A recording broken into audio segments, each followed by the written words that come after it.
নমস্কার বন্ধুরা, আরও একটা লাঞ্চের থালি নিয়ে চলে এলাম আপনাদের কাছে। ঘরে থাকা অল্প উপকরণে আজকের থালিটা কিন্তু বেশ ভালোই সাজিয়ে নিয়েছি।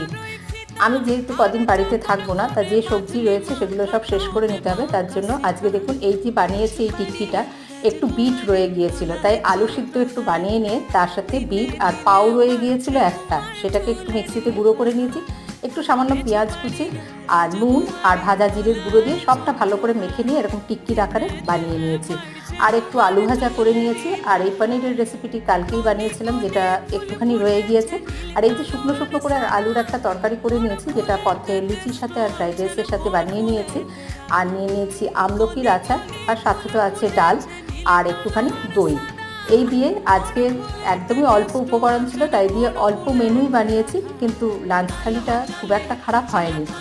অল্প অল্প উপকরণে বেশ ভালোভাবেই কিন্তু ভরে গিয়েছে থালি। আশা করি আপনাদের ভালোই লাগবে।